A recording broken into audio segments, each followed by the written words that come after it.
ರಾಜ್ಯ ರಾಜಕೀಯದಲ್ಲಿ ಕುರ್ಚಿ ಕದನ ಜೋರಾಗಿದೆ. ಈ ಮಧ್ಯೆ ಮಹತ್ವದ ಬೆಳವಣಿಗೆಯೊಂದು ನಡೆದಿದೆ. ಬೆಂಗಳೂರಲ್ಲಿ ಮಾಜಿ ಸಚಿವ ಕೆಎನ್ ರಾಜಣ್ಣ ಹಾಗೂ ಡಿಸಿಎಂ ಡಿಕೆ ಶಿವಕುಮಾರ್ ಭೇಟಿಯಾಗಿದ್ದಾರೆ. ರಾಜಣ್ಣ ಖಾಸಗಿ ನಿವಾಸದಲ್ಲಿ ಡಿಕೆ ಶಿವಕುಮಾರ್ ಭೇಟಿ ಮಾಡಿದ್ದಾರೆ. ಸ್ವಪಕ್ಷದಲ್ಲೇ ವೈರಿಗಳಂತಿದ್ದ ಇಬ್ಬರು ನಾಯಕರು ಈ ಒಂದು ಭೇಟಿ ಇದೀಗ ಸಂಚಲನವನ್ನ ಸೃಷ್ಟಿ ಮಾಡ್ತಾ ಇದೆ. ಡಿಕೆಶಿ ರಾಜಣ್ಣ ಅವರನ್ನ ಹುಡುಕಿಕೊಂಡು ಹೋಗಿ ಭೇಟಿಯಾಗಿರುವುದು ಭಾರಿ ಕುತೂಹಲ ಮೂಡಿಸಿದೆ. ಸಿಎಂ ಹಾದಿ ಸುಗಮ ಮಾಡಿಕೊಳ್ಳುವಂತ ಕಾರಣಕ್ಕಾಗಿ ಡಿಕೆಶಿ ಮುಂದಾದ್ರ ಎಂಬ ಚರ್ಚೆಗಳು ಕೂಡ ಶುರುವಾಗಿದೆ. ಪೊಲೀಸರ ನಿರ್ಬಂಧದ ನಡುವೆಯೂ ಕೂಡ ಕೋಳಿ ಅಂಕ ಮಾಡಿಸಿದ ಪುತ್ತೂರು ಶಾಸಕ ಅಶೋಕ್ ರೈ ಸೇರಿದಂತೆ 17 ಮಂದಿ ವಿರುದ್ಧ ಪೊಲೀಸರು ಪ್ರಕರಣವನ್ನು ದಾಖಲು ಮಾಡಿದ್ದಾರೆ. ದಕ್ಷಿಣ ಕನ್ನಡ ಜಿಲ್ಲೆಯ ಬಂಟ್ವಾಳ ತಾಲೂಕಿನ ವಿಟ್ಲದ ಕೇಪು ಎಂಬಲ್ಲಿ ಘಟನೆ ನಡೆದಿದೆ. ಕಾಂಗ್ರೆಸ್ ಶಾಸಕ ಅಶೋಕ್ ಕುಮಾರ್ ರೈ ಸೇರಿದಂತೆ 17 ಜನರ ಮೇಲೆ ವಿಟ್ಲ ಠಾಣೆಯ ಪೊಲೀಸರು ಪ್ರಕರಣ ದಾಖಲು ಮಾಡಿದ್ದಾರೆ. ಕಾನೂನು ಬಾಹಿರ ಕೃತ್ಯವನ್ನ ನಡೆಸಲು ಪ್ರಚೋದನೆ ಮತ್ತು ದುಷ್ಪ್ರೇರಣೆಯನ್ನ ನೀಡಿದ ಆರೋಪದ ಮೇಲೆ ಶಾಸಕ ಅಶೋಕ್ ಕುಮಾರ್ ರೈ ವಿರುದ್ಧ ಪ್ರಕರಣ ದಾಖಲಾಗಿದೆ. ಜೊತೆಗೆ ಕೋಳಿ ಅಂಕ ನಡೆಸಿದ 16 ಜನ ವಿರುದ್ಧ ಪೊಲೀಸರು ಕೇಸ್ ಹಾಕಿದ್ದಾರೆ. ಕೋಳಿ ಅಂಕಕ್ಕೆ ತಂದಿದ್ದಂತ 22 ಹುಂಜ ಹಾಗೂ ಕೋಳಿ ಅಂಕಕ್ಕೆ ಬಳಸುವ ಕತ್ತಿಯನ್ನು ಪೊಲೀಸರು ವಶಕ್ಕೆ ಪಡೆದಿದ್ದಾರೆ.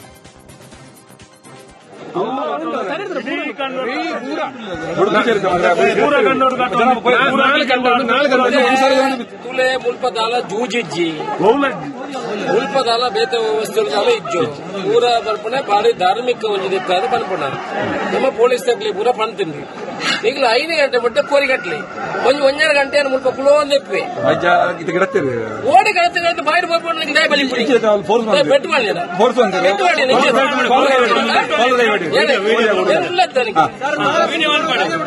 ಈಗ ಬಲಿ ಪಡಿಸಿ ನೀವು ಇಂಚ ಕಾಲೋಡ ಕೈಪಾಟಿ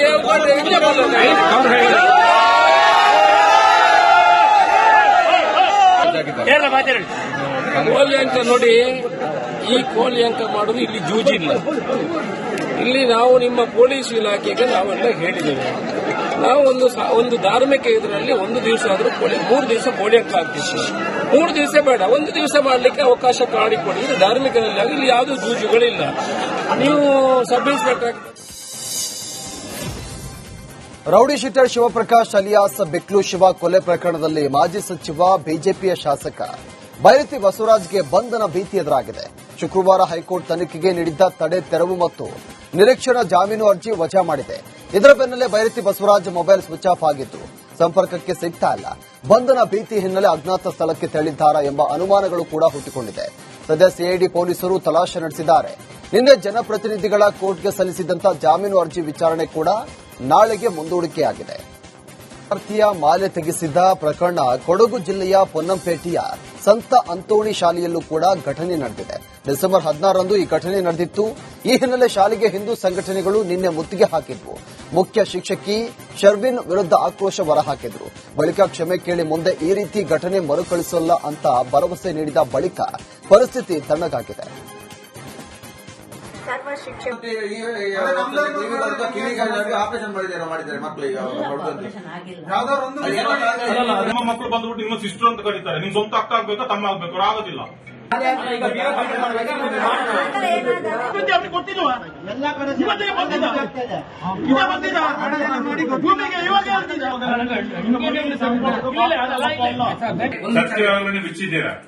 ಬಿಚ್ಚಿದ್ದೀರಾ ನಮ್ಗೆ ಗೊತ್ತಿದೆ. ಸುಳ್ಳು ಹೇಳಬೇಡಿ ನೀವು.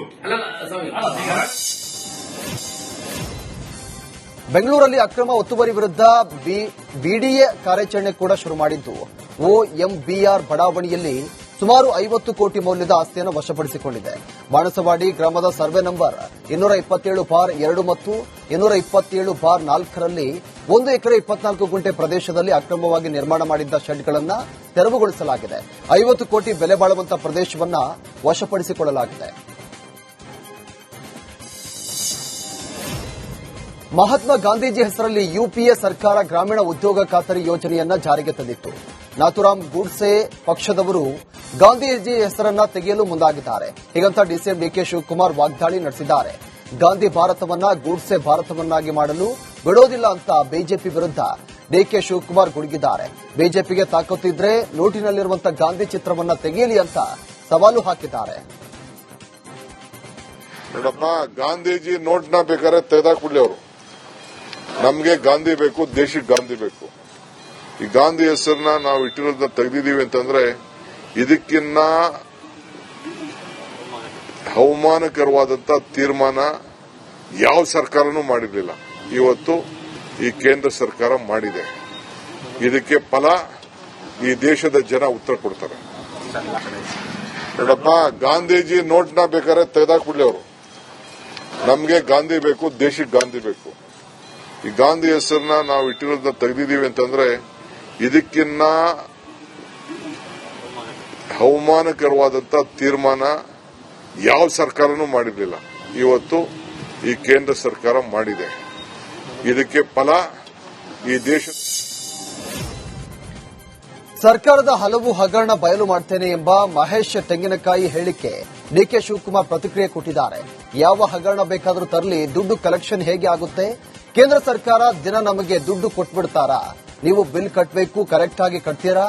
ಟ್ಯಾಕ್ಸ್ ಕಟ್ಟಬೇಕು, ಕರೆಕ್ಟ್ ಆಗಿ ಲೆಕ್ಕಾಚಾರ ಹಾಕಿ ಬಂದ್ಬಿಡುತ್ತಾ? ನಾವೇ ನಮ್ಮ ಸಂಸ್ಥೆಗಳಲ್ಲಿ ಸಂಬಳ ಕೊಡಬೇಕಿದ್ರೆ 2 ದಿನ 3 ದಿನ ಹೆಚ್ಚು ಕಮ್ಮಿ ಆಗುತ್ತೆ. ನಾನೇ ಕಾಂಗ್ರೆಸ್ ಆಫೀಸ್ನಲ್ಲಿ ಸಂಬಳ ಕೊಡಬೇಕಿದ್ರೆ ವಾರ 15 ದಿನ ಲೇಟ್ ಆಗುತ್ತೆ ಅಂತ ಹೇಳಿದ್ರು. ಬೇರೆ ರಾಜ್ಯದಲ್ಲಿ ಇನ್ನೂ ಶುರುವೇ ಆಗಿಲ್ಲ, ದುಡ್ಡೇ ಕೊಟ್ಟಿಲ್ಲ. ಆದ್ರೆ ನಾವು 24ರಿಂದ 25 ತಿಂಗಳು ಕೊಟ್ಟಿದ್ದೇವೆ ಅಲ್ವಾ? ನಾವು ಕನಿಷ್ಠ 100 ಕೋಟಿ ಮೇಲೆ ಹಣವನ್ನ 5 ಗ್ಯಾರಂಟಿಗಳಿಗೆ ಕೊಟ್ಟಿದ್ದೇವೆ. ಯಾವ ಹಗರಣ ಏನೂ ಇಲ್ಲ, ಇದನ್ನ ಯಾರು ತಿಂದು ಹಾಕಿಲ್ಲ ಅಂತ ಹೇಳಿದ್ರು.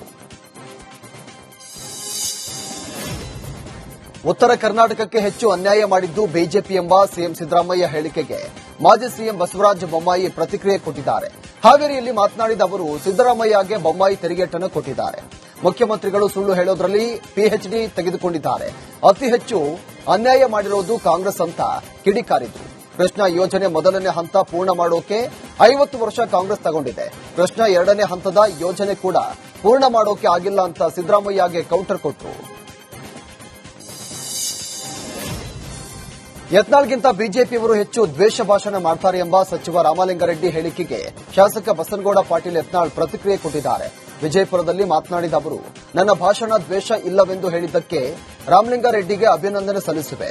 ಹಾಗಾದ್ರೆ ನನ್ನ ಭಾಷಣ ಅಷ್ಟು ದ್ವೇಷ ಇಲ್ಲ ಎಂಬಂತಾಯಿತು ಅಂತ ಹೇಳಿದ್ದಾರೆ. ಇನ್ನು ಕಾಂಗ್ರೆಸ್ನಲ್ಲಿ ಈ ಕುರಿತು ಒಬ್ಬರಾದ್ರೂ ಕೂಡ ನನ್ನನ್ನ ತಿಳಿದುಕೊಂಡ್ರಲ್ಲ, ಆದ್ರೆ ನಮ್ಮ ಜಿಲ್ಲಾ ಉಸ್ತುವಾರಿ ಸಚಿವರಿಗೆ ಬಹಳ ತ್ರಾಸ್ ಆಗುತ್ತೆ ಅಂತ ಟಾಂಗ್ ಕೊಟ್ಟರು. ರಾಮಲಿಂಗಾರೆಡ್ಡಿ ಅನುಭವಿ, ಒಳ್ಳೆಯ ರಾಜಕಾರಣಿ, ಪಕ್ಷ ಪಂಗಡ ಬೇರೆ, ಅವರೊಬ್ಬ ಹೃದಯವಂತ ರಾಜಕಾರಣಿ ಅಂತ ಹೊಗಳಿದ್ರು. ಅಷ್ಟು ದ್ವೇಷ ಇಲ್ಲ ಅಂದ್ರೆ ನಾ ಅವ್ರಿಗೆ ಅಭಿನಂದಿಸ್ತೀನಿ. ಯಾಕಂದ್ರೆ ಒಬ್ಬರೇ ಕಾಂಗ್ರೆಸ್ನಾಗ ತಿಳ್ಕೊಂಡಾರ. ನಮ್ಮ ಜಿಲ್ಲಾ ಉಸ್ತುವಾರಿಗಳಿಗಿಂತ ಹೆಚ್ಚು ತಿಳ್ಕೊಂಡಾರ ಅವ್ರಿಗೆ ಅಭಿನಂದನೆ.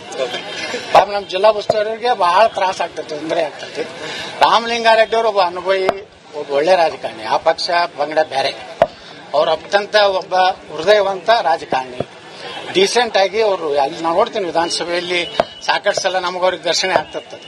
ಆದರೆ ಅವರು ಒಬ್ಬ ಪಕ್ಷಾತೀತವಾಗಿ ಕೆಲಸ ಮಾಡಬೇಕು, ಒಬ್ಬ ಸಚಿವರಾಗಿ ಹಂಗಿರ್ಬೇಕು ಅನ್ನೋಂಥ ಇದು ಅದ. ಅದಕ್ಕೆ ಹೇಳಿದ್ದಕ್ಕೆ ದೇಶ ಭಾಷಣ ಅನ್ನುವಂಥದ್ದು ಎಲ್ಲಿಂದ ಪ್ರಾರಂಭ ಆಗ್ತೈತೆ ಅಲ್ಲಿಂದ ಅವ್ರನ್ನ ಒದ್ದು ಹೊರಗೆ ಹಾಕ್ಬೇಕು.